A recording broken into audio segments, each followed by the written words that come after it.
March 2000, a CEO I was in a meeting with interrupted me to demand that I accompany him to a hotel. I listened in stunned silence, trying to comprehend this was actually happening, as he explained to me that it was payback time for the businesses he had given my company so far, promising me that after our session together, he would begin to give me really big jobs. He scoffed when I reminded him I was married. And did I mention I was 7 months pregnant at the time? And very evidently so. Well, I pointed this out to him just in case he thought I'd forgotten, in case he thought I was simply overweight. And I'll never forget how he laughed and said, "All the better. At least I know tomorrow you won't say you're expecting my baby." I wonder if we miss the connection between the actions we take towards others and the battles those who are our own will one day have to fight. If we understand that the legacy we leave our children is built daily through our choices, our actions, and our inactions, for good or for bad. If we know and understand that the world they inherit from us will be better or worse for the things that we intentionally stand for or against. This is my daughter. I should go back a bit. This is my daughter. And like her brothers, she's highly intelligent, very talented, a multiple award winner. And she's a daughter any parent will be proud of. Her father is convinced she takes after him, but the jury is still out on that. My daughter has very big dreams, dreams which carry no less weight with us than do her brother's dreams. And so we've never tried to teach her that her femininity would be any sort of a limitation towards her achieving her aspirations. In parenting her this way, however, we've then also inadvertently sold her the same lie that generations of parents have sold to their daughters. Or well, let's call it a half-truth. We tell them that they can be anything they want to be, but in this world, it's not that simple, is it?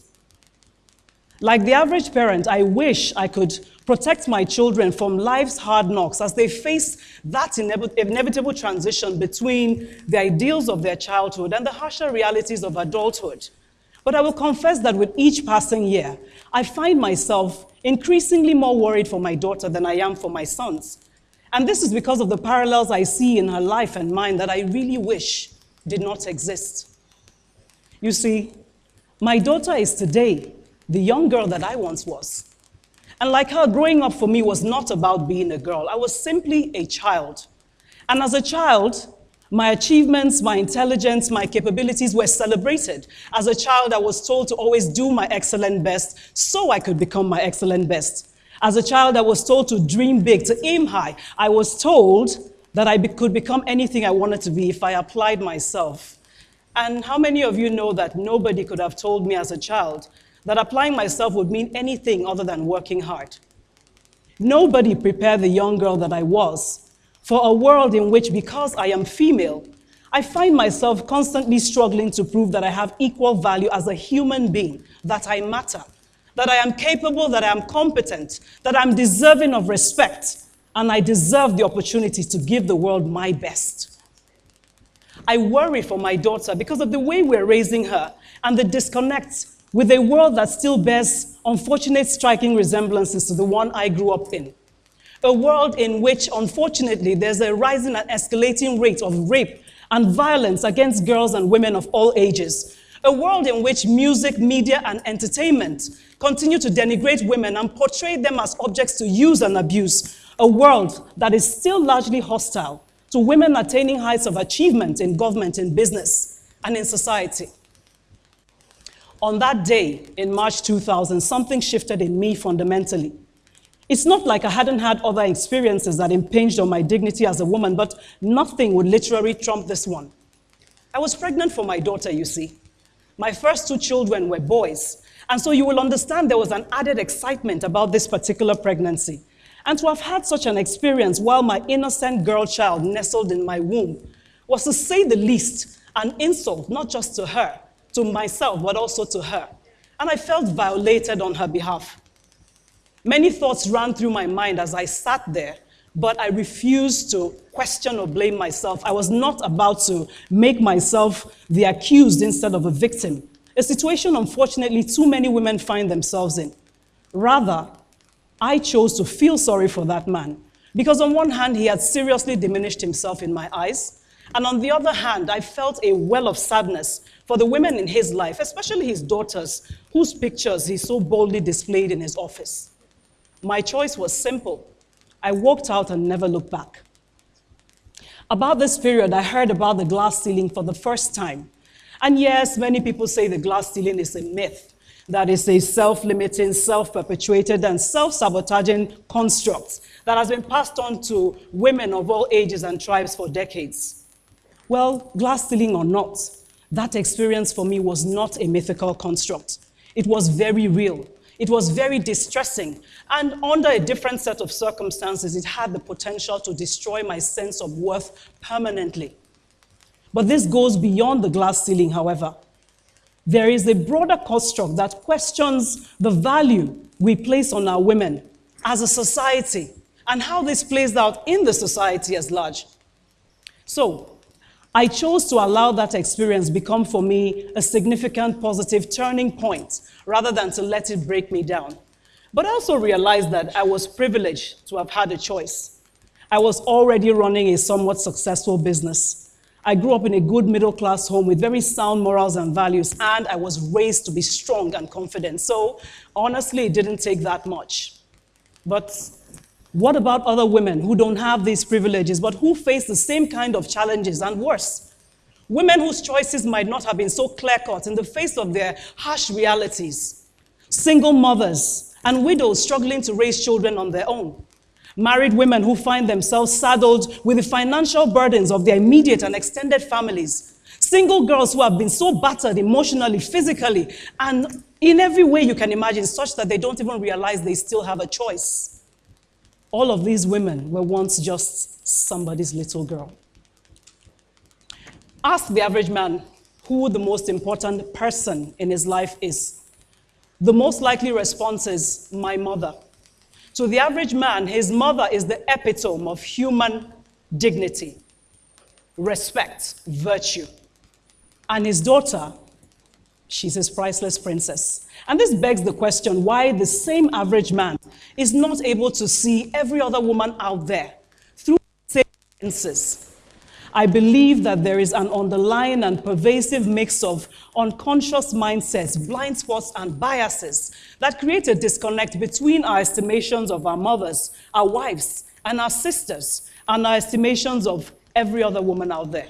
How else do you explain a man's poorly skewed belief that his wife's place is in the kitchen and the other room, while his daughter's place should be at the top of her class at Harvard Business School? I believe that there have been generations of men, and unfortunately women too, who have been socialized and psycho-spiritually indoctrinated with a falsehood that women are less than they are and deserve less than they are. But the reality is that your daughter, your sister, is as much every other woman out there to me as mine is to you. Therefore, if we do nothing, we end up propagating a cycle of oppression that all women, including ours, ultimately experience. The broken window theory proposes that when a minor violation or an infraction, such as the breaking of a window on a private property, is ignored, it sends a signal that more grievous crimes can be committed with impunity because nobody cares and nobody is in charge. And in using this theory for community policing, former mayor of New York, Rudolph Giuliani, focused on small and seemingly insignificant and innocuous tasks like cleaning graffiti off the walls and buildings and picking up of trash. And what happened was that smaller crimes began to reduce, and over time, more violent crimes dropped by over 56%, making New York a much safer society with a significantly higher quality of life. And this is his legacy to New York. In response to a critique about the efficiency of this methodology, Rudolph Giuliani said, obviously, murder and graffiti are two vastly different crimes, but they are part of the continuum, and a climate that tolerates one is more than likely to tolerate the other. There is a parallel between the value we place on our women in society and the increasing unprecedented levels of violence, abuse, and general oppression of women folk that is in society today. A parallel that is very much like the murder and graffiti continuum Rudolph Giuliani spoke about. I took that experience from several years ago and I asked myself what I would do with it, or would I let it slide? And I chose to stand as an advocate for my daughter and for every other woman to hope that they would have a different experience. That experience was fundamentally earth-shattering for me. And I continue to stand and to raise my voice to declare that women matter, women count, and their story does not have to be different. At the end of the day, when we look at our relationships as infinitely precious as a daughter is to a father, a mother to a son, a sister to a brother, and as fiercely protective as we are of these relationships, then every man must necessarily come to an individual realization that unless he stands for all women, he is inadvertently shortchanging the destinies of his own. When we don't stand for all women, we propagate pain. How many of us have been broken emotionally and psychologically because we grew up in homes where the mothers were abused? How many of us would dream of our daughters going through the things we saw our mothers going through? And if we would be brutally honest, there are some men that would have to admit to themselves that they would never want their daughters to go through the things that they put other women through. We cannot continue to live in a world where we believe that our own daughters, our own sisters, our own mothers are somehow magically cordoned off and insulated from the objectification, denigration, abuse, and violence directed against women in a society we refuse to change. Our daughters will find themselves fighting battles that are cumulative of shards of broken glass that we refuse to pick up, pretending they don't exist, pretending they apply to someone else, or pretending that, someone else will pick it up. But what if we can change the narrative? What if we can create a different story? What if each of us would determine to pick one shroud of glass and toss it in the trash? Yes, we might not be able to mend the windows of femininity that have been broken in times past, but I believe that we can at least ultimately, collectively stop society from breaking down our women and our girls any further. I chose to use that experience as a lesson to say that I might not be able to change the entire world, but I can at least change my corner of it. If that man were to be in the room today and I had the opportunity of a do-over, I would ask him to envision either of his daughters standing in my shoes and being told by a man that her master's degree doesn't count, that her commitment and competence and professionalism doesn't count, being told in essence that the only way she would earn her way to her next level of success in business would be on her back in a hotel room. And I would ask him how that would make him feel. And I would ask him if he understood that what he was trying to do to me was paying forward negative experiences that his daughter and the women in his life might likely face at the hands of someone else. And I would ask him if he wouldn't rather take a personal responsibility for ensuring that his daughters, his nieces, his sisters, his granddaughters have a different story to tell. Specifically, I would ask him, what would be your legacy to the women of your generation? What will be your legacy to the women of your generation? And these are questions for all of us, really. They are things that we need to think about. I chose to use my business as a platform to create room for the women who work with, for, and around me. So from increasing recruitment opportunities, to contracting opportunities, to increasing representation of women on my management and boards, to using my businesses to sponsor empowerment programs for less privileged women. These are the pieces of broken glass that I am picking up, to counseling every woman that makes herself available to a big sister. A question to self. What piece of broken glass can I pick up? What can I do to change this rhetoric into a reality? And it doesn't take much. Small steps in your circle of influence have the ability to create momentum and transform the narrative for all our women. Pushing back at sexual innuendo, derogatory remarks, and vulgarity directed at women. Speaking up against rape, violence, and domestic abuse in your circles. And hey, reporting abusers, even if they're family or friends. Use your social media pages to propagate data, media, information, and intelligence that support women's rights.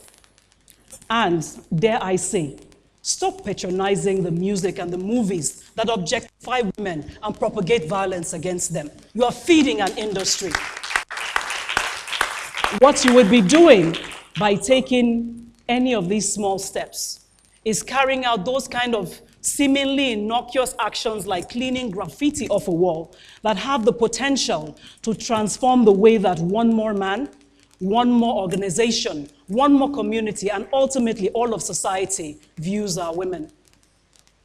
Former United Nations Secretary General Kofi Annan once said, "When women thrive, all of society, including boys and men, benefit, and the succeeding generations are given a much better start in life.